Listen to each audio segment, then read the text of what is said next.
today on a very special Rambling About Cars, Mach-E, GTI, Hyundai Elantra, Mercedes S-Class, what do they have in common? They are all some of the winners of the first ever Motor1.com Star Awards. This is a big deal for Motor1. It's a big deal for the auto industry in general. We're going to talk about every car that won an award. We're going to talk about why it won, talk about some crazy, hilarious behind-the-scenes stories that you're not going to hear anywhere else. And yes, later on, there will be hot sauce being drunk on the camera here. So... Superstars, it's podcast time. I'm Christopher Smith, and across the way, Chris Bruce. Why don't you tell us about our guests here? Sure. We have Brett Evans and we have Clint Simone here with us. Both of them were in California doing technically they both live in California, but they were doing the Star Awards a few weeks ago. And we thought, what better than to have two people who are actually there, actually drove everything, experienced everything, all the ups, the downs. Yeah, so we wanted to talk about it. And like you said, the Star Awards, they're a big deal for Motor1. It was in planning for quite a while. And yeah, we have our own awards, and this is the first time we're doing it. But, I'm sure Clint will hate hearing this, but we're going to do it again next year. And I'm just here for the hot sauce. Nobody told me about the Star Awards nonsense. I just want to see some people... It's a big deal. We're growing the subscribership on the podcast. We're super proud of you guys and all the good stuff that you're doing on this. And I'm just here to watch the celebration. Cool. Well, so you'll definitely want to like and subscribe, because as we get more subscribers, I mean, we'll say it now, we'll find more stupid stuff to do. Or we'll just ship you hotter hot sauce. We can stick with the trend, but Bruce is a respectable person. I pretty much have no shame. So, I mean, if you want me to like eat a ghost pepper and then watch me vomit, no, probably not. Somewhere in our YouTube budget, I will find room to create bottles of hot sauce for we have a YouTube budget? How come I'm just now hearing about this? All right, first off, before anyone yells at me, please like and subscribe. It's important. And it is. Apparently, if you subscribe enough, you are going to make me drink hot sauce under duress, because as Smith and I were talking about this, I said we should do it next week. But I'm a trooper. I got my hot sauce in a shot glass in the refrigerator because I'm not doing it room temperature. And so you'll get to see that. But that makes a big difference. You got to make sure your hot sauce is nice and cold before you shoot it, because otherwise you'd look like a fool. Well, see, mine's been sitting out here for like 25 minutes. I'm just like, okay, we're going to have some tacos after this. So, all right, Star Awards time. Star Awards. So, this is just all of the creation of Motor1, the idea of, okay, we've really grown in recent years. We have a strong following. We have, as far as I'm concerned, the best editors out there that know cars like nobody else. It made sense to have an awards setup.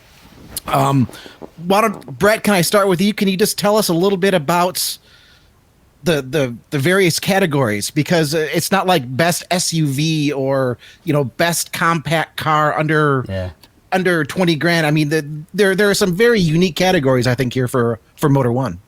Yeah, I mean, part of what we did is we looked at how we kind of perceive customers are actually shopping for cars. They're kind of deciding what they need, and then they go shopping. And so part of that means, if they need a family car, they might end up in an SUV, they might end up in a van, they might end up in something with 2 rows or 3 rows, depending.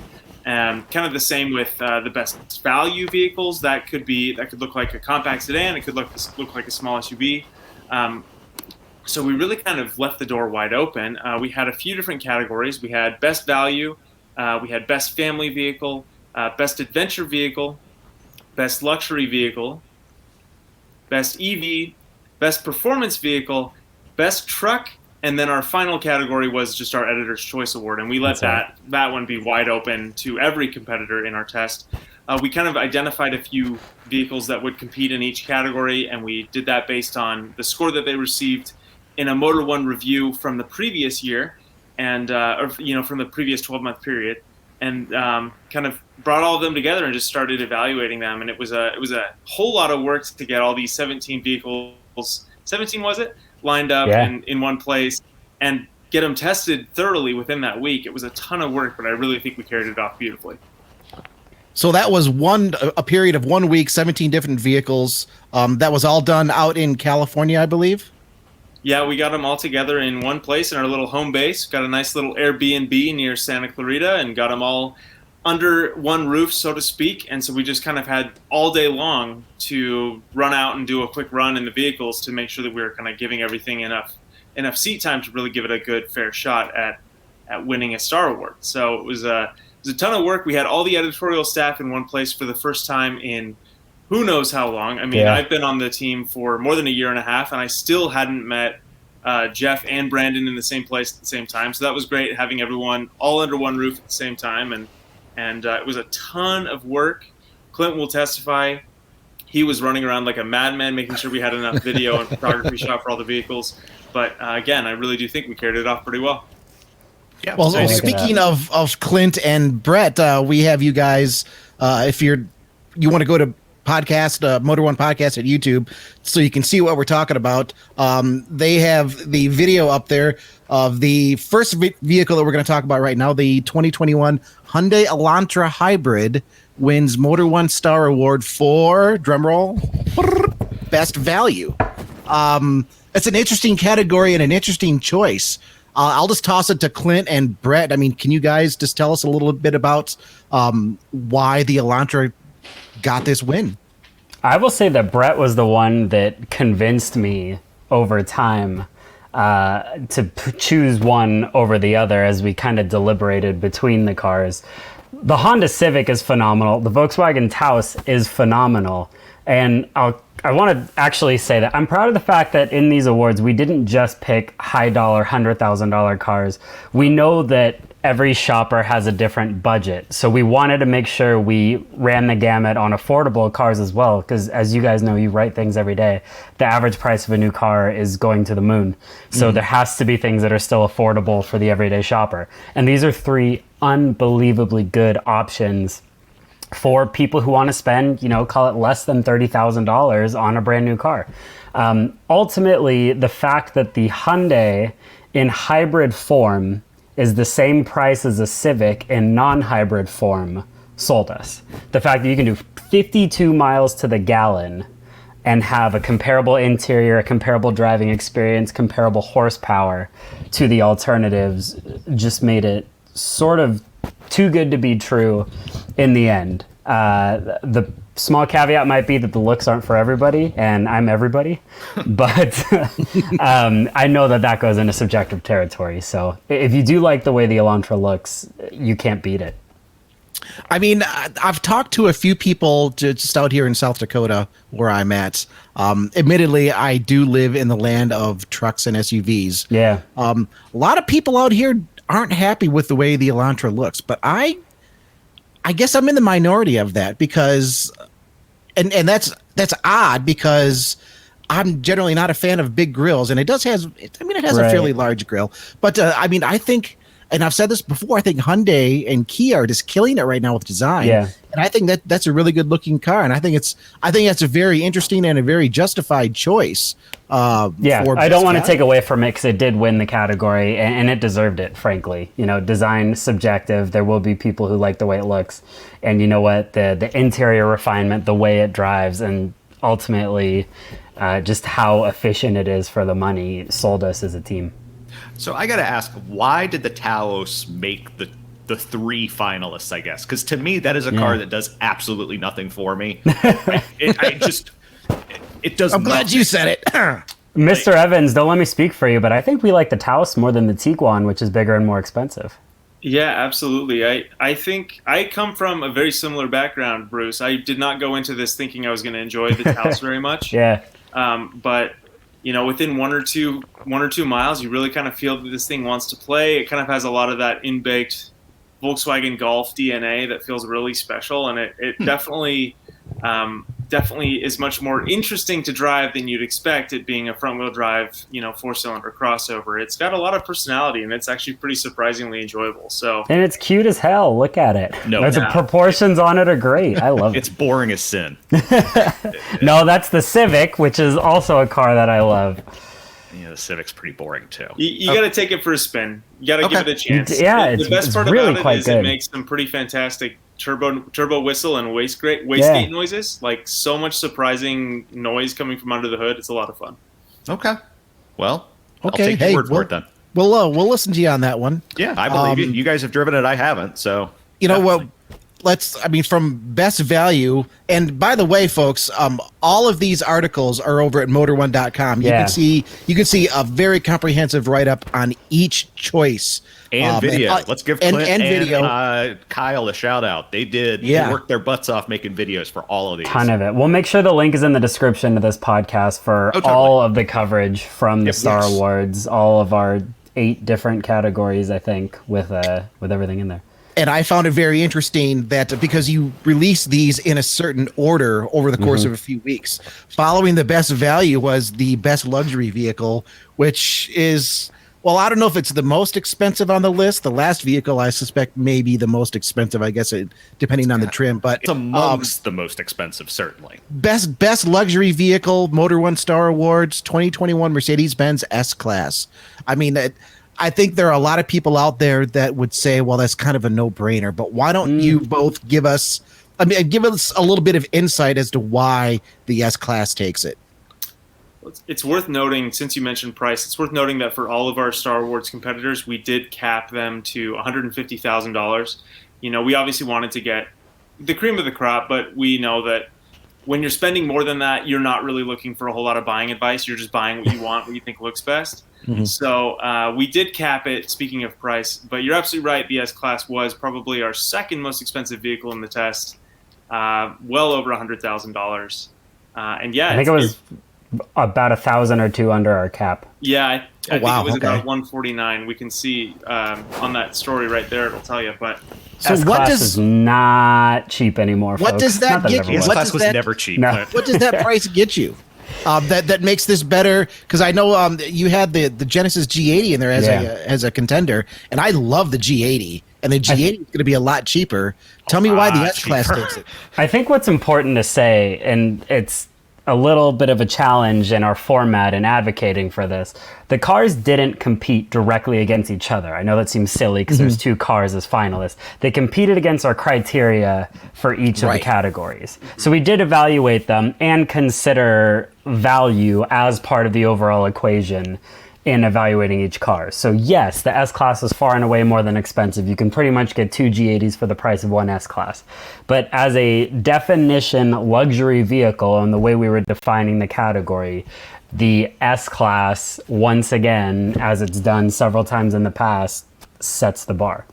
It completely does in every way.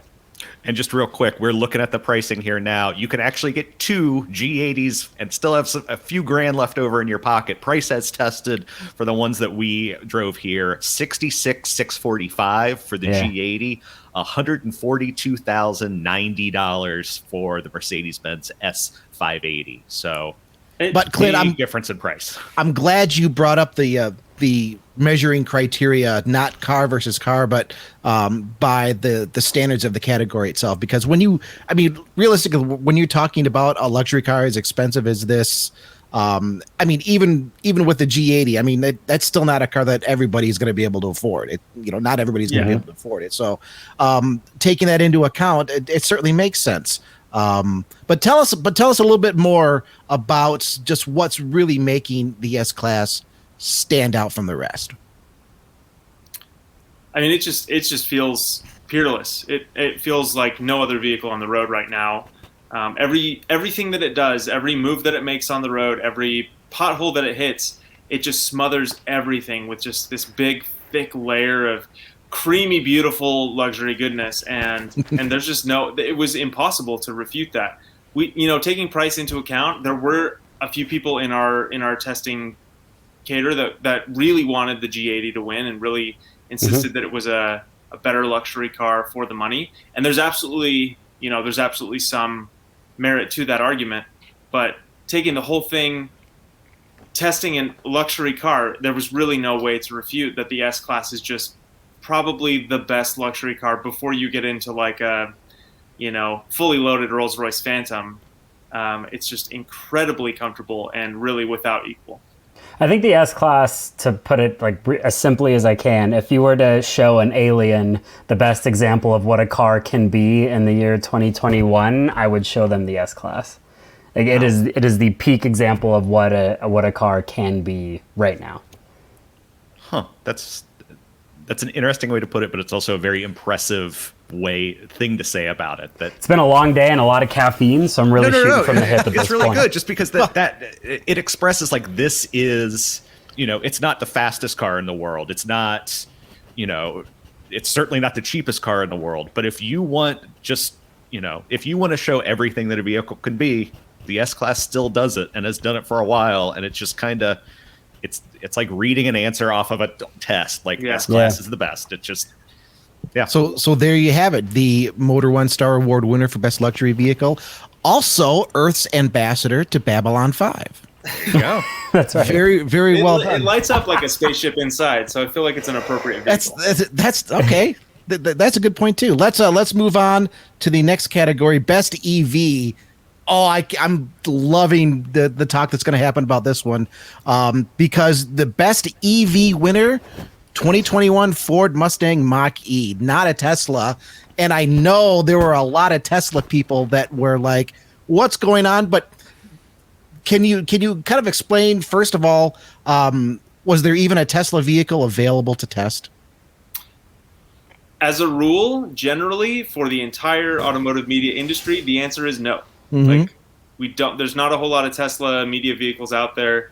But even if there were, Tesla probably wouldn't have qualified because their vehicles, they didn't come out with a new enough of a vehicle for the 2021 model year to qualify. We were really confining this Star Awards to the vehicles that were introduced within the last, 12 to 18 months, recognizing that COVID-19's kind of thrown a wrench into traditional model years anyway. We were kind of confining it to a limited time period. So Tesla wasn't even going to be considered, even if we would have been able to get our hands on a media vehicle. So not even like the Model S Plaid, which I know Tesla people will say, "Oh, it's an all new vehicle." It's a Model S with more power, and the Model S is recently new, sort of. Yeah, at the limitations of what we're able to test every year with vehicle availability, everything to qualify for the awards had to be scored in our scoring system, and we had to have access to it. So, as Brett said, these two that we did narrow it down to in the end are two of the best EVs in the world right now. And the only reason I bring up the Tesla thing is because they'll be talking about it. This gives us a chance to be like, okay, here's why your Tesla isn't in there, and honestly, the Mach-E killed it anyway. So yes, let's talk about the Mach-E. What makes this thing so amazing? So I will say very quickly that when the Mach-E came out a few years ago, I think all of you were in the same messaging. I went on record saying that it wouldn't sell and that it would be a big flop. I thought the whole Mustang/EV thing was a weird mishmash. We can get into the semantics of that. I just didn't think it would work. And then I drove it, and then I drove it again, and I think it's the most wrong I've been about a car in recent memory, but somebody can probably correct that too. I was very wrong. I was extremely, extraordinarily wrong. It's phenomenal. It's so well-rounded.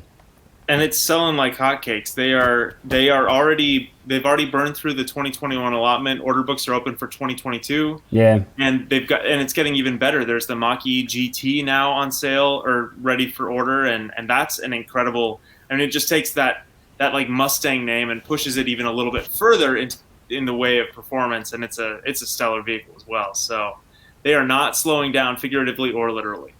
And this was another case where the pricing is interesting. The Mach-E you guys tested, $56,000 more. Let's just call it $56,000. The Taycan, $143,000. So you're, well over double that price, right. And yet still the Mach-E wins out. And again, you aren't testing necessarily vehicle against vehicle, but it's still, you got to give Ford and Mach-E some credit that they're going up against a vehicle that costs well more than double the price, and they're still getting the win in our guys' eyes. That's something. Well, and I think, it has looks. I mean, Clint, I've been like you. I've long criticized Ford, not really for the vehicle, but for calling it a Mustang because it's a four-door with all-wheel drive. It's like, no, it's not a Mustang. But it has great looks.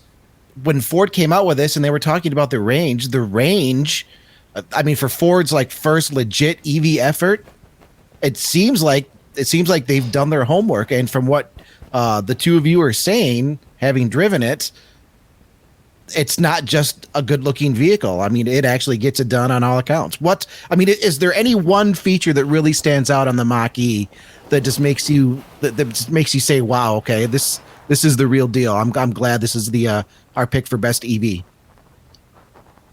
I would probably say one of the things that really helped it stand out was even for that, relatively reasonable price of, what was it, $48,000, something like that. Yeah.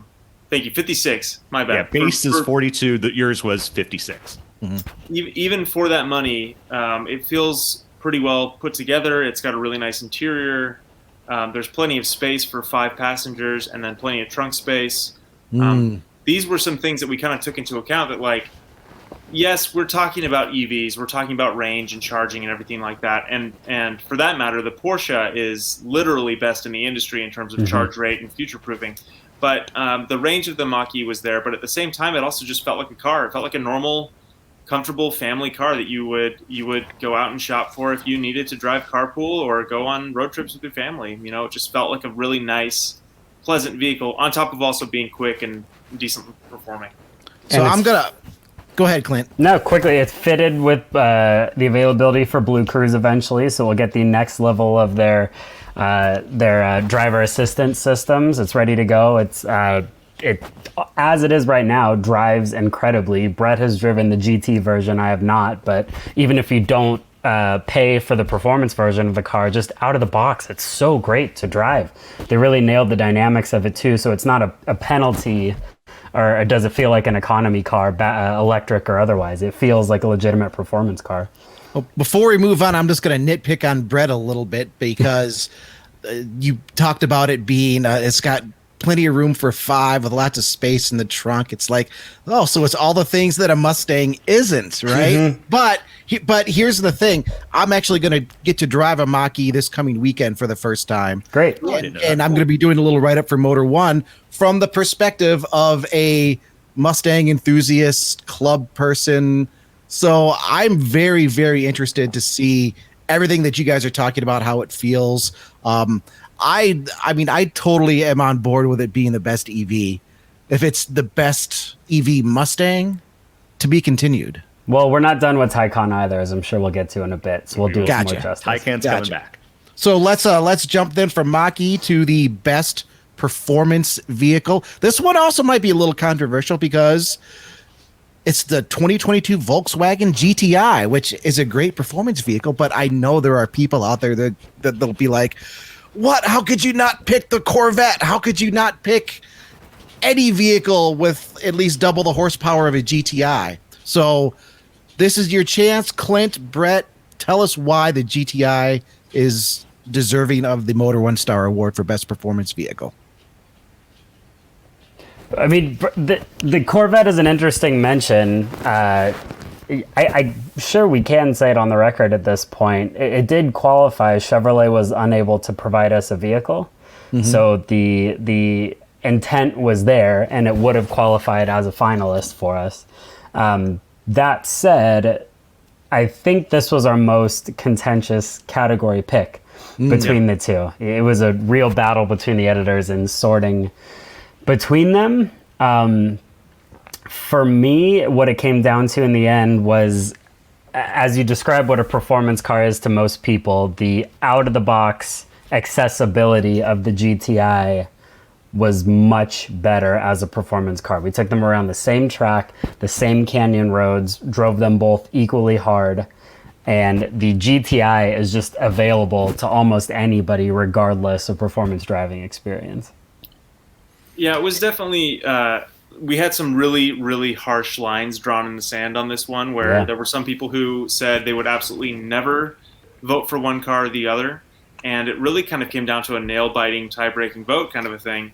And that just shows how passionate our editors were about both of these vehicles. You know, there was an individual on the team who was absolutely obsessed with the amount of performance and the demands that an M3 really makes on its driver, where it doesn't tolerate bad driving, it doesn't tolerate imprecise inputs. And there is an argument to be made that does make it a good performance vehicle, because it really kind of forces you to be your absolute best. As Clint said, though, The GTI, you can jump in, you can ham fist it a little bit and still have a good time. It kind of smooths over some of your crappy decision making and makes it a little bit more easy and a little bit more safe to push closer to the limit. And that was, I mean, that for me, that was the decider there. Is it was just so enjoyable to drive at or near the limit, whereas the M3 was a little more serious and intense and not quite as, definitely thrilling, but not quite as fun. So, I mean, in this instance, you could say, okay, best performance vehicle doesn't translate to just the fastest vehicle or the vehicle that'll rip your face off the quickest. It's not just about speed; it's about the experience. That's kind of what I'm the takeaway that I'm getting here. And the GTI is just offering a better overall experience. Yeah. We drove them around a very technical track at Willow Springs called Horse Thief Mile, right, Brett? Yep. Yeah, and a lot of tight corners, a lot of, it keeps you on your toes the entire track. There's never a section where you can just drop it on a long straightaway. Because, GTI not being the quickest car in the world. If it was a big track, the track would eat the car alive. But both cars, the BMW was, I would say, at the max of what that track could accommodate in terms of horsepower and things like that. So you could really wring both of these out as much as possible in a tight scenario where you really have to be active and on it. Challenges you as a driver. So Clint, I know you can see what I'm sharing now, but I gotta know. I saw this tweet that you put out when we announced that the GTI won performance car, and I need you to tell me why. You tweeted two things. You said it's so good, and then to drive. The tech sucks so hard it might almost stop me from buying one. And I just want to say, Clint's bio is lover of Volkswagen GTIs and Taco Bell. So this is true, and his image is a GTI. So this is truly a man who loves his GTIs. Well, that was my GTI, so not just advocating for the car. That was my car, and I love that thing with all my heart. That was my first adult purchase out of college that made me feel like a real human, the things we love. I am an advocate of things like the GTI. It doesn't just mean that car. I love the Hyundai Veloster N. I love the Honda Civic Si and Type R. Anything that's accessible performance for the people, I'm all for it. The Mark 8 is about as close to a new car that I would purchase today, but the interior ergonomics almost spoil it for me. If you were to rip out the insides and just have it be a car you drive around and not have to live with every day, it's perfect. But the interior, and especially interacting with technology, is so bad, and I'm not the only one to say this, a lot have, I think it might stop me. We have a whole section in the video, and I believe in the write-up, where the heated steering wheel button on the wheel itself, it's right where your palm is. So any sort of turn that's more than about 10 or 20% input, we were cooking our hands like cheeseburgers the entire day. And it's 3-stage, so you have to hit the button 4 times to get it off when you incorrectly turn it on. And it's a capacitive touch button rather than an actual button, and so it's not super responsive to that touch. So you hit it 3 times, you wait for it to turn off, and it hasn't turned off yet. So then you hit it one more time, and then it turns off and then turns back on again.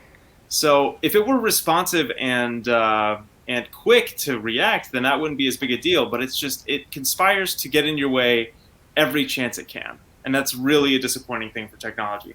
And easy things like the air conditioning. 3 button presses to get it to where you want, no matter what the situation is. Adjusting the fan speed, all the buttons and knobs are gone. Everything is either touch capacitive as a slide or, a fake button. And it's just infuriating. I mean, I hate sounding like the old person where it's like, oh, we need buttons and nothing else in all the cars. But this was taking something that was good and giving us a solution we didn't need. And I, for anyone watching on YouTube, here it is. The new 3-spoke steering wheel is a pleasant upgrade, although the touch capacitive buttons can take a long walk off a short pier. Watch the video to find out why. And I don't know if this was on purpose or not, but you also wrote, let me find it. I can't find it. There was a line with the GTI, every turn of the wheel is an adventure, which sounds like it could be both a compliment and a put down. Yeah, double entendre there. But we're taking this corner with heat, without heat. with some Find out heat. next week. Yeah. And it's not like we're in four-wheel drifts the entire day. It's just attacking a corner with any sort of moderate input. Hands cooked immediately. I would deactivate the heated steering wheel if I bought that car, and I don't even know how to do that. Just start snipping wires. Something's going to go. See what happens. So the best performance car is the best performance car, provided you don't have to sit inside of it. Well, Maybe it's the best performance car if you live in like Minnesota and you need your hands warm all the time. Yeah, right? Yeah, very, I mean, very. don't get me started. The BMW has 5 trillion buttons on the inside, and you never quite know which one does what or why it's doing it. So, Well, Yeah, if we're gonna lampoon the GTI for ergonomics, we also need to talk for 2 seconds about iDrive, which is better than it's ever been, but it's still not as great as just your simple 3-dial setup for air conditioning and Just radio. I'm with some them. some simple controls. Well, you guys said this was the most contentious. Yeah. Are there any PG stories you can share behind the scenes for our listeners about just how contentious this was? I mean, was there any blood drawn? Were there any oaths of especially dark things that could happen to people? It's because folks don't usually get to see kind of behind the scenes about awards, things like this. They'll just see a magazine or a publication like Motor1 publish awards. Right. They'll accuse everybody of being biased to a certain automaker, and then they'll praise whatever they have in their garage. So if you could, I mean, just share a little bit of the behind the scenes, So maybe with with a slanted GTI on how all of this happened. So with this category in particular, most other categories we were like fairly okay agreeing to disagree and just having, I like this one better, but I agree that the points that you brought up are also valid, blah, blah, blah. We were very okay with that for the most part. We did have one editor in this category.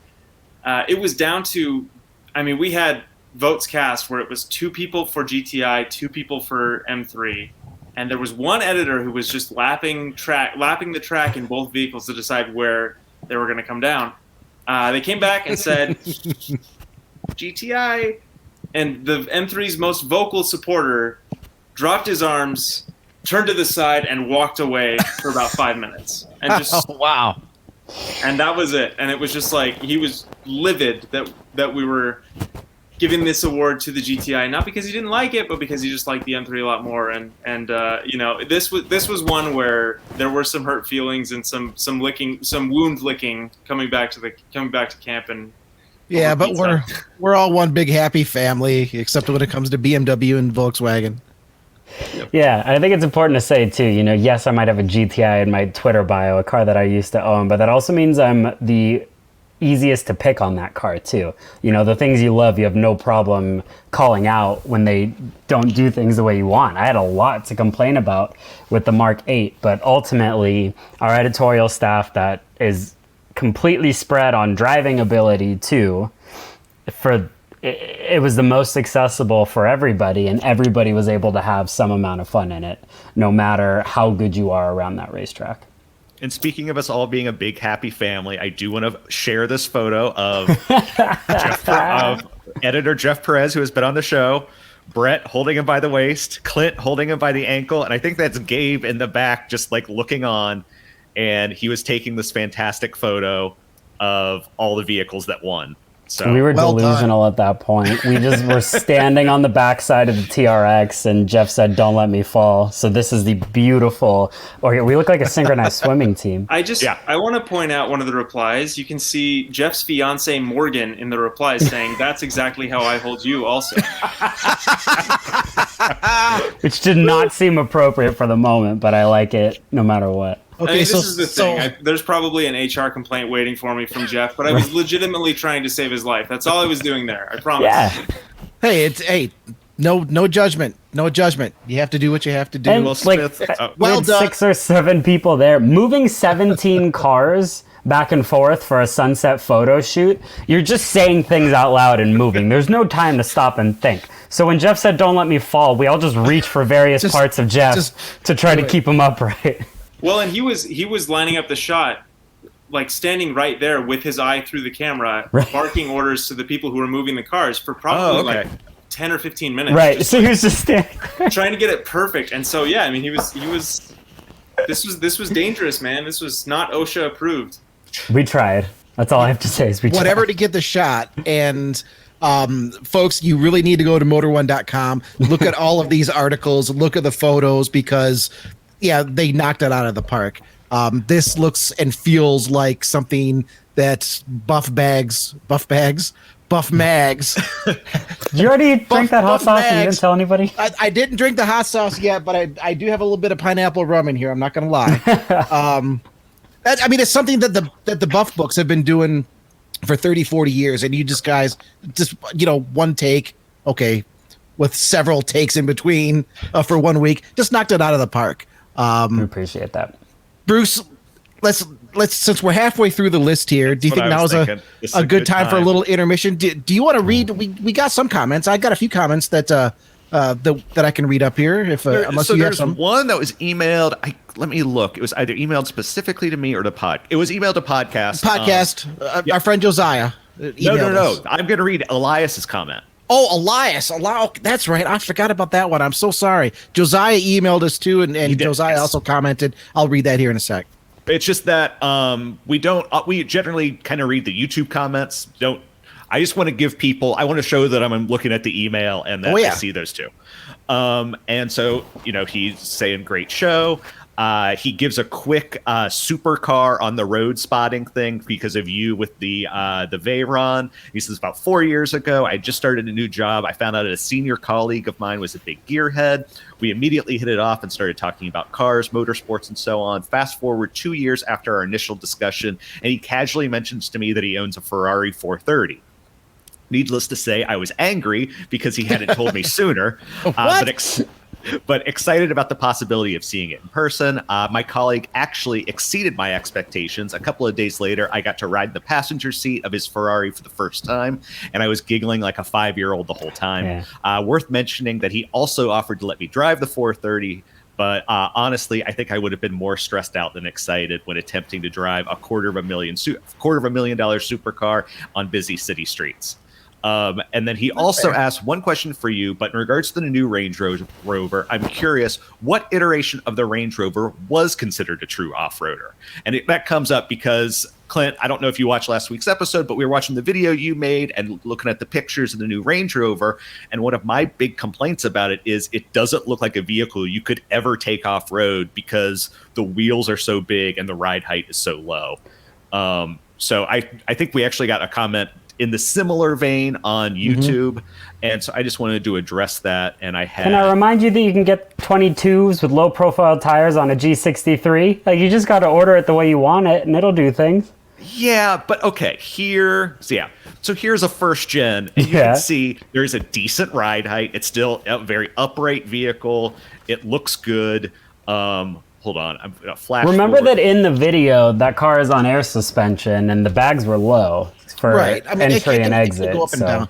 I mean, we theorize that, they're really aiming more towards, I think, a luxury market as opposed to people that want to go off-road. And I think they're also prepping for an electric future where streamlining and aerodynamics is going to play a larger role. So when you look at just how smooth that vehicle is, and I think, I can't remember, Bruce, if you said it or if I said it, that exact word, smooth, it's just... Oh, yeah. I mean, I put it doesn't look story I wrote. It doesn't look rugged. It doesn't look rugged. Yeah, I won't be naive. They know their target customer and where those things will roam the majority of their life. But at least they have a Defender now if you're really enthusiastic about it. Yeah, that's true. And that was brought up, I think, as well, that if you really want to go off-road with your Land Rover, you get the Defender. Get rid of that. What is that about? The brace face below it. Oh, my gosh. Well, just car designers, hire me. I am going to step away to my refrigerator for a moment to prepare for what's coming. Prepare for what's coming. Well, that's a good chance for me to go over a couple more comments here. We have some good comments on YouTube. Attacking Third Football Channel writes, loving the podcast. Well, thank you very much. On the Mercedes-AMG SL, I think it's one of the best looking sports cars in years. I tell you, we've been hearing that from a lot of people. And the more I look at it, the better it looks. It's just it keeps getting better. I was a little hesitant there at first. Clint, I think you and I were chatting a little bit in Teams when it came out. It's like, it looks good, but okay, big deal. It's a Mercedes. But the more I look at it, the more I like it. I really can't figure out which car it's aimed at, though. Maybe sports sedans like the Alfa Giulia or the BMW M3 Competition, maybe a dedicated sports car like the F-Type Super, or maybe a Porsche 718. Also, I was wondering why Mr. Bruce didn't pull the trigger on the Civic Si. It really is a heck of a car, and with the shortage and all, I question if you will be able to buy a new one off the lot that can entertain like the Si. I personally think the new gen is terrific as well. Now, I think you might have been a little bit confused. Bruce, you weren't talking about getting a Civic Si. That was me. And I actually mentioned this in a follow-up here to the YouTube comment. I was ready to pull the trigger. In fact, I would have pulled the trigger, but the local Honda dealership took the gun. They just refused to get any sort of Civic Si. And I mean, if they had one, if they could have gotten one in, dealer trade, get one sent in here in a month or two, I would have done it. But they were just like, oh no, this is South Dakota. We've got a regular Civic for you, or we can, put you into this Honda CRV. It's just like, that's a case where the dealership just killed the sale. So yeah. And Josiah, I just want to give a quick shout out to Josiah. You comment all the time. We really appreciate it. You emailed us this week. You also dropped a really great comment here into YouTube. Awesome stuff, guys. On the Z06, I really love the design and the engine choice. And if it is not too much more expensive than the C8, a heck of a deal. That's where we're still drawing some question marks. We don't know how much it's going to cost, 20, 30 grand more than C8. Time is going to tell on that one. My estimate last week, I think, was 99.5 to start. I stand by that. Yeah, I think they'll try to sneak it right under 100 grand. They started the C8 under 60 grand by $5, so I think they'll probably do the same with the Z06 under 100. Under 100, yeah. 99,995. I buy that. Yeah, I guess starting price, because they're going to have so many options. Carbon fiber wheels, the stickiest tires on the planet, like all that kind of stuff. Yeah. Yeah, the 99.5 version, nobody will get that. They'll get the 120 version. Yeah, exactly. Oh, sure. 400 horsepower. Nope, put me down for 89. 89? Oh, if it's 89, to start, that's like I think the options are going to be bombastic, but I'd say, put me down for 89. When they said 59, everybody in the room literally gasped. Right. So as they should. Why not do it again? Yeah, that's well, right. I think people would still gasp at 99.5. A 670 horsepower car that'll do 0 to 60 in like 2.5 seconds. Yeah, for all the things you need for it to do that. It's a standard car. Yeah. It's gonna be a monster. I don't think you're gonna be able to touch that performance for less than 200 grand. Yeah. In another car. Yeah, I'm very curious to see the price. Josiah also writes here on the Rover, I don't see any issue. I will likely still have a very good, it will still likely have very good off-road capabilities, but luxury is the priority now. It's kind of what we were talking about. Land Rovers have looked more or less like this for several years. Yeah, I think we kind of glossed on that too. And they never disappoint off-road, know their customer base is, and they are giving them what they want.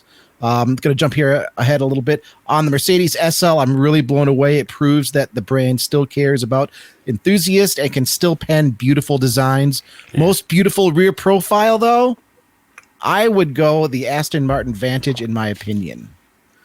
That's Vantage, where we would part ways. Vantage or SL, the new SL, the Vantage isn't bad by any means, but no, but I'd still go SL, I think. They're two different recipes. Vantage is a very modern sports car nowadays, and the SL is, the current SL is pure throwback. Those rear haunches are 300 SL Roadster all the way. Mm-hmm. No, it looks very good, and we thank everybody for writing in, for commenting. You can always email us, podcast@motor1.com. You can always comment on our YouTube articles. You can always comment on our debut post for the podcast that goes up every Friday at motor1.com. I'm sitting here holding an open bottle of hot sauce as I'm plugging all of these things. So because my shot class... You're not going to do the whole thing. It's solid. So people have to be able to see that I am actually putting. And by the way, A10 Thunderbolt actual gun casing. This is a literal shot glass. I love this thing. So this is. Well, you're doing that. Let me talk. That's thick. So 2 weeks, or I guess it would have been a little bit over more than 2 weeks ago now. Really It's the episode that dropped on the 15th. We challenged our subscribers. We wanted to get 20 subscriptions in 2 weeks. At the time, we were averaging about 7 new subscribers a week. We wanted to up that. So we said, if we can do 20 in 2 weeks, we will do a shot of hot sauce on the show. So, and you guys responded. If you do the math, if you do purely by episode released Friday, 2 weeks later on Friday, we had 22 new subscribers, and that's as soon as the episode came out. If you look at it as of today, we're recording on Wednesday, so a little bit after, but letting people see it, we have 28 new subscribers. So we asked for 20. You guys did more than that. And I guess I'm doing this. So for anyone watch, so you folks are the best. I'm going with some Tapatio. Oh, that's spicier. Well, yeah, that's gonna be a little bit spicier than what I've got. All right. I also wait. I also have, this is bourbon and ginger ale. Oh God. Well, I've in my A10 Cannon flask here. Yes, this is an actual bullet from an A10 Thunderbolt. What is happening? Repurposed as a flask. I do have a chaser in here just in case this gets I'm going to be so. drinking a lot of it. All right. So, to the best podcast listeners out there, here's to you. Yeah, here we go. Thank you. Yeah. Well, that was pretty good. Well, I'm glad this wasn't required for guests, but I know. that was fun to watch. That's actually not bad. For anybody who's listening and not watching, let me paint this picture for you. That's not bad. It's a little. It's Bruce a is little having a hard day. Sometimes this is getting stranger as it goes on, which is kind of what I expected. Bruce, go get a slice of bread from your kitchen. Go have a slice of bread. No, You're right, good. Bruce. I'm good. I got Bruce. Olivia Munn did like 12 shots of hot sauce on Attack of the Show back in the day. Olivia Munn is far this, more man. badass than any of us will ever be, though. So. Well, not wrong. Okay, All right, well, I tell you what. Start talking a second while I get back to sanity levels. We got talk this. We about got this here. We got this here. adventure vehicles or whatever the hell it is. Whatever the hell. He doesn't care about the podcast That would be anymore. that would He's be done number now. 5. That would be number 5. Best adventure vehicle. You gentlemen picked the Ford Bronco for the best did. adventure vehicle. I know that the Jeep people will be upset, but the Wrangler, that's not necessarily new for this year, right? Yep. We had some argument over whether a new variant of the Wrangler would qualify. Yeah, which, you guys, maybe you could have done 4xe, but otherwise. 392 as well. And the 392 Oh, were both new this year, and so we were debating, if that was were. the case. We really decided we wanted to focus on something much more bombastic to rival the Bronco. We figured the best shot at beating the Bronco was going to come from 702 horsepower, so that's what we went with. But as you can see, not the case. Well, I mean, it's two very, very different vehicles with the Bronco and the TRX. Can you tell me just a little bit more about, I mean, how do you kind of narrow it down between those two? Because it just seems to me like yes, they're both adventure vehicles, but man, they're very, very different in nature. Well, the cars that you just mentioned were in consideration. They just didn't end up being finalists. They're all very high-scoring vehicles that we drove throughout the year. The Defender was obviously up there. The 4xe was up there. But these were pretty much the two highest-scoring vehicles we had that qualified, and they attack the line. Remember, it's not best off-roader. It's adventure, so it goes beyond just going slow on a trail. It's really just an all-encompassing, you want to take this off of city streets for a weekend, maybe with your family, friends, whatever, and have an all-around good time in it. And they both attack that from very different angles, I think. No, that's a good point, and it's kind of the same thing that we talked about with best performance vehicle. That's what folks need to keep in mind here. It's not just which one has the most power, which one has the biggest lift. It's the whole category. It's just kind of that feel that you get, the adventure feel. So yeah, it definitely makes sense. Anything that stands out specifically on the Bronco that you just absolutely love? Well, one of the things that we considered with being an adventure vehicle is a lot of times people are kind of new to this category. People come into a Bronco or a pickup truck from another kind of vehicle, and they're not necessarily dyed-in-the-wool off-roaders. With that in mind, the Bronco makes off-roading so incredibly easy. There's this fantastic bank of toggle switches on the top of the dash that control your trail turn assist, your front sway bar disconnect, a few other features that make off-roading easier, and they're right there ready to go, whenever you get in a situation where you need them. And so that was a huge part of it. Is it's just very easy to jump in the Bronco, go off-road, have a great time without having to get familiar with all these complicated suspension and drivetrain systems.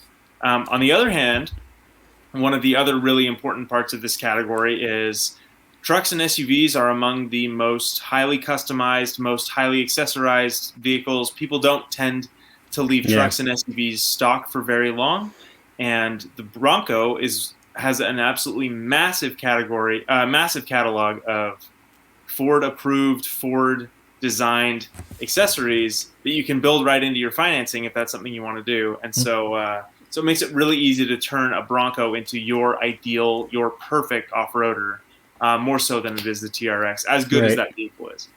And you talk about how easy it is to just go out and have a good time.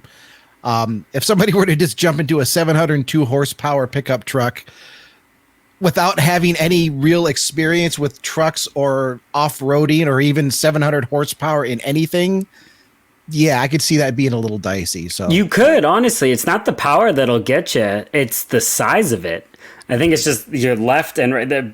As Brett points out in the video, I remember with this one, like it has to wear amber lights on the front. It's that wide, I mean, it's difficult to accommodate every adventure scenario in that truck. I'd say it can definitely do desert running, probably better than any other car on the market, or truck, SUV rather. I mean, it would fly through sand dunes and that sort of scenario with a ton of space for all your stuff and all your friends. But it loses some points, and just the overall size of it, which also lends hand in hand with its inefficiency. 10 miles per gallon city? That's not bad. Something like that. Whew, it's almost like I drank a shot of hot sauce a minute ago. Yeah, right? The engine is a joy, though, and it doesn't get too loose or too squirrely when you boot it. I mean, it's actually very well composed for having an absolute savage engine. Yep. I was honestly completely surprised at how easy it was to drive that car at 25 miles an hour, crawling over a rock, modulating the throttle at 3 miles an hour. It was surprisingly tractable and approachable. And then, of course, it sounds wonderful. It was really hard to ignore that. But, when the chips finally fell, we all just kind of were like, if I was buying something for a weekend adventures, it'd be a Bronco. Even if we had the money to afford either. Yeah. Okay, so I stand corrected. I didn't think the TRX would be quite so docile. I'm gonna have to drive one of those too. It's great. It really is. Everyone should. It's a good experience. Regarding the Bronco, did you guys pick the 4-door on purpose? Was that the vehicle that was available? Do you think a 2-door would be better, worse? I would advocate for the 4-door, but I would also buy a Wrangler Unlimited. I might be the weirdo in that, but to me, the looks are just as good at the 4-door as they are on the 2-door. It's a lot more practical getting human beings in and out of it. That's the gist of it, I'd say. Part of an adventure vehicle, I think, is, unless you're really, really introverted, bringing people with you wherever you go off the path. That's fair. But that was also a consideration, the fact that you can spend less than $30,000 and get a base model Bronco 2-door that is probably 80 or 90% as capable as this first edition that we tested, So wait, less than $30,000? So the ones that I'm seeing on eBay for $130,000 are a little overpriced? Those come with special extra options. That's what the dealer says. What kind of special extra options do you get for $130,000? Exclusivity. The kind that pays for the. It's the kind that pays I like the head shake. Yep. That's what pays for the dealer CEO's country club. That's what you're paying for. You're paying for his options, not yours. Pretty much. How you doing over there, Bruce? I'm good. Okay. I don't think mine was very spicy. I got to be honest. It tasted good and it really wasn't that bad. Well, from trucks, from Bronco and TRX, for adventure vehicles, how about just best truck? That's our next category, and probably You guys not a picked surprise two here. very, very different trucks to put head to head. So It's part of versatility of these awards, right? We're not Yeah. comparing them head to head. We're comparing them to the category. And mid-size truck, full-size truck, these were two of our highest scoring vehicles that we drove for the entire year. And I very body much truck, body on frame, like just Yeah, as different can be. Yeah. we should probably tell people what they are. Probably should. You're right. The winner of the Motor1 Star Awards for best truck, Ford F-150. Probably not really a surprise there, but its competition here, and I really like this, was the Honda Ridgeline. Just tell us about the dichotomy of having those trucks together, and how you came to your ultimate decision. Well, I'll introduce him, and I'll let Clint tell you why we picked the F-150, because he has firsthand experience as to why that is such a wonderful truck. We picked these vehicles because they are both new or updated for 21. They were some of our highest scoring pickups. We've driven a lot of trucks this year, but these two kind of elevated themselves to the top. We have the F-150 Power Boost, which is, I think, the most powerful and torquiest half-ton truck on the market right now. And then we've got the Ridgeline, which is a completely different, unibody, all-wheel drive, no low range. Yep. Shares a lot with the Honda Pilot and Honda Passport, but it's been updated a little bit too, and it kind of comes with a very comfortable on-road family truck-oriented design, which was really lovable in a lot of circumstances, a lot of situations. But obviously, F-151 and Clint can probably explain why best out of all of us. I think when we review a vehicle, we try our best to put ourselves in the shoes of somebody who might buy it. I am not a contractor, a construction worker, fill in the blank on somebody who would actually use a truck for being a truck every day. But in my small capacity of being a video producer and carrying bags and buckets and containers worth of crap with me everywhere I went this week, we were plugging things in, we were storing things in the bed under the seats, we were in and out of the bed, the work surface in the middle of the truck, we were lounging in it in the chairs. They have thought this thing through in ways that are just remarkable for somebody who would use this on a job site. So just real quick, I just want to mention that the one we were testing had the Pro Power on board, and not just the standard 2.4 kilowatt version, the 7.2 kilowatt version that you can plug in, and it's a generator in the truck that you just plug into. And it's full power. You can power everything, but there are outlets on the inside that you can charge things up with. I mean, it is a full-on, not only just a power station, but how practical this truck is unbelievable. And we should say that this was a little over halfway up the trim walk. Don't get me wrong, an F-150 gets stratospheric in price, but the options you want are not necessarily tied to the most expensive one. You can get some of these more important features for tradespeople at a decent price for a full-size truck. Yeah, this one is showing a price as tested of $70,900. It's a lot of money, we know. But this trim cost $55,000, which is still a lot of money, but still $15,000 left. Full-size trucks get expensive, trust me. It is not just Ford that has them at that price, but they get very expensive. But they also start out. I mean, doesn't the F-150 still start out under $30,000? It does. Yep. Yeah, and speaking to the hybrid in the truck, they call it Power Boost because we can't call it a hybrid. It's a damn truck, That's right. But don't be afraid. We know people want V8s in trucks, but the torque delivery there is so smooth. It's quiet. It's manageable on the highway. It's just so well refined, that powertrain. Ford has probably proved that a twin-turbo V6 can do the job of a V8 in most situations, and they've kind of refined the reliability and everything like that over the years. And then Power Boost is just the next step of that, where if you can backfill what little torque lag there is with instantaneous electric torque, right? Why not? So much the better for everyone else. Yeah, I mean, that's why I'm excited about the Lightning. I know truck guys particular, I mean, they love their V8s, but when you get right down to it, the electric motor, the power delivery in that electric motor, and if you're not towing stuff all the time, if you're not constantly taking 500-mile trips, like for contractors that drive 100 miles a day, an electric vehicle like the Lightning, I think it's just going to be phenomenal. And I think the F-150 Power Boost, I mean, spot on. Clint, everything that you were talking about, just how useful that truck became I mean, did you go into the week thinking it would be that way, or did the F-150 just kind of end up being the truck that you went to handle all of this stuff? I think we wrote this in the story. It became our production vehicle. No matter which cars we were filming that week, we quickly gravitated toward that truck and used it for everything. Just shy of us holding Jeff's ankles for that hero shot at the end. It had to be in the photo because it was a winner. Otherwise, that would have been the truck we were using, on that side as well. It's phenomenal. Even just trackside, we had the car running most of the day, or the F-150 running most of the day with all the Pro Power stuff operational, and we had it charging the drone and all the camera equipment and everything like that.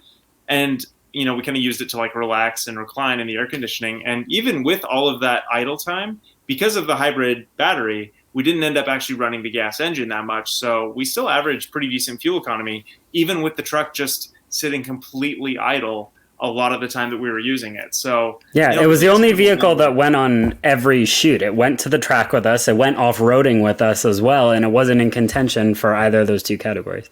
Yep. So guys, we're kind of running up against things in terms of time. So let's do this next one quick so then we can talk about your editor's choice a little bit more. Yes. And that is for best family vehicle is our next one coming up. But again, let's keep this one brief so we can put some time into editor's. It's funny, it's the vehicle with the most finalists in it too, but it's the way it went. Sorry. Nah, it's okay. Really strong contenders here with family vehicle. We know that can mean so many different things for so many different families. To call it out, we had two Nissans as finalists. We had the Jeep Grand Cherokee L, the Kia Sorento, the Nissan Rogue, and the Nissan Pathfinder. I think having two Nissans is a testament to the great work that they're doing right now, and each of those specific vehicles is much better than the car that they replaced. An honorable mention to the Jeep as well. It had a lot that we loved about it. This is another category where we went back and forth a lot. But ultimately, the Kia is the best combination of value for money, interior quality, technology on offer, and personally, I think style as well, especially with that X-Line trim. And boy, what a long way Kia has come. Yeah. Really, I mean, you could say in the past 10 or 20 years even, but really just in the like the past 5 or 10, I think they've really kind of focused down, and they're serious now. And I think for many years, they were just like, they're not really that serious of a manufacturer. You go there, you'll get one, maybe drive it for a couple years until it breaks. But I mean, tell us more about the Sorento. Specifically what's standing out that's really making this the best choice for family vehicle. So this category, like Clint mentioned, was a little bit diverse, and we kind of had to, we left a lot of doors open, which is why we had the 5-seat Rogue and the 7-seat Pathfinder. The Sorento kind of splits the difference between those because it's not nearly as spacious as the Grand Cherokee or the Pathfinder were for that third row. But it does offer that kind of emergency use when you just need to cram a couple more people in there. But beyond any of that, it's just so incredibly enjoyable to drive, even fully loaded down with people and cargo. The turbo 2.5 liter under the hood is, I think it was the torquiest engine available in this test in this category this year, and made it really enjoyable, really fun to drive. It's quick. It's like legitimately quick for a 3-row SUV. It even has more torque than the larger Kia Telluride, which is one of our other absolute favorite family vehicles on the market. And so it really kind of just offered a lot of that newfound Kia coolness and style and attractiveness and quality with a little bit more power and torque than we were expecting. And it really was just an absolute standout vehicle. We kind of qualified it and said, if you don't really need a third row, but you occasionally use one, this is the perfect car. If you need to use a third row every single day of your life, you could probably do a little better somewhere else with a little more space. But, for just kind of most families that we see with 2.2 kids, it's really hard to beat this vehicle. Cool. Yeah. Very good. Very good. Family vehicles obviously important. It's just we kind of try to keep the show to hour 15, hour 20. So we've got one more pick to go here. Yeah, last one. Editor's choice. We've done 7, and yes, this is editor's choice, which I think is a great category to include just because, and I'm trying to think of a way to say this politely. Everybody has opinions. Most of the people that aren't auto journalists, and I don't mean to sound really arrogant here, but it's like, okay, dude, you drove like 3 cars this year and you're absolutely convinced that the vehicle that's in your garage is best. They've driven hundreds of vehicles. So it's like, I mean, there's some legitimacy here.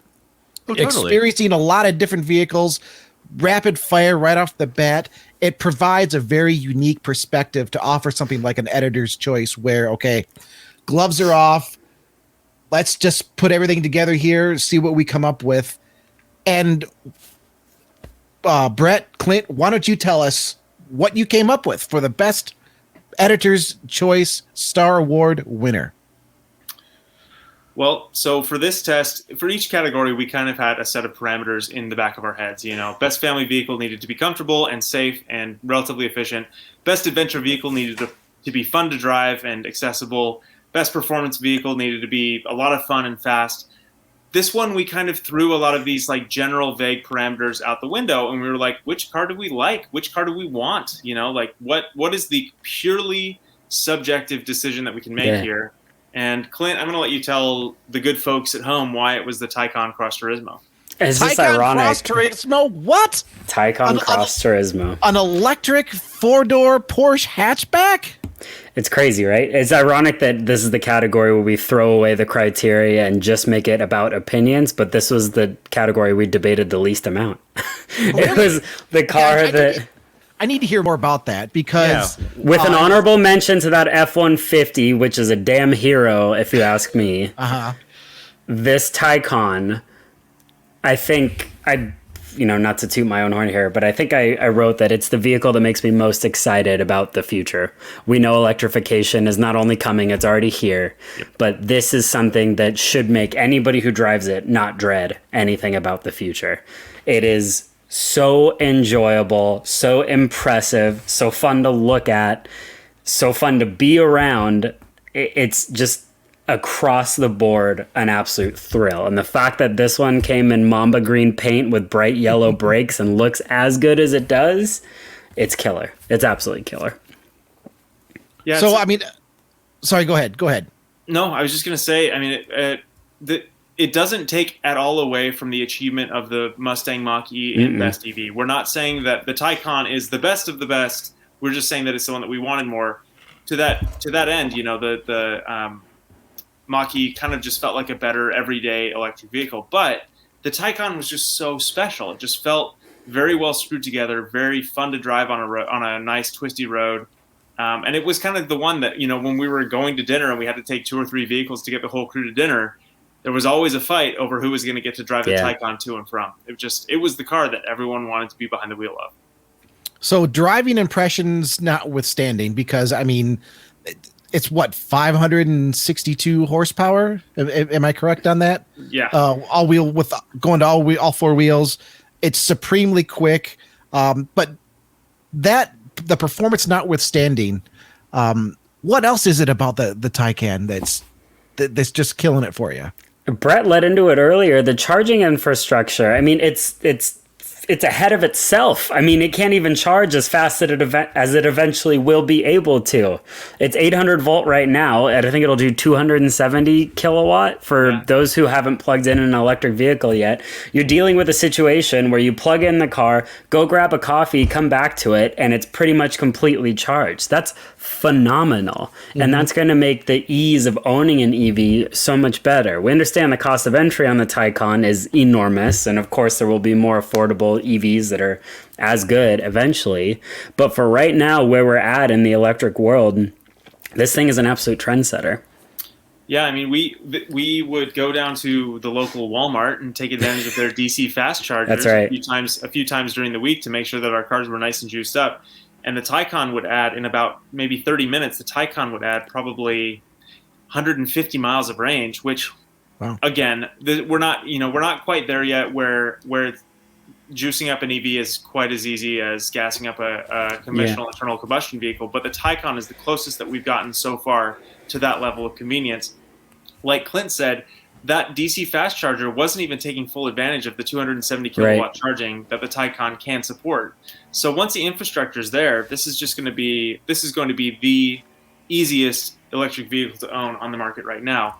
Next year, we're all really excited for our Star Awards next year, because we think we might not even need to do an EV category, and we can just put the EVs wherever they belong elsewhere, because we are going to get, Kia EV6 and Hyundai Ioniq 5 are coming, and they have that incredibly fast charging speed as well. And so that's going to kind of democratize the Taycan's technology a little bit further.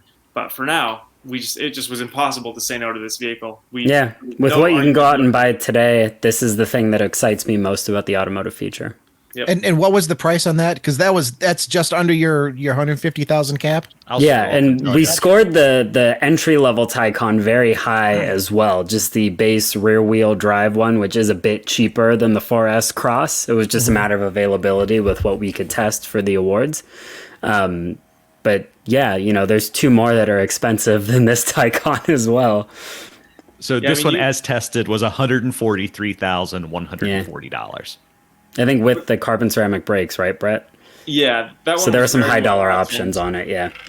There was a lot of overkill on that vehicle. I think you could probably get away with a Taycan 4S with, for 130 and be extremely happy with your purchase. Right.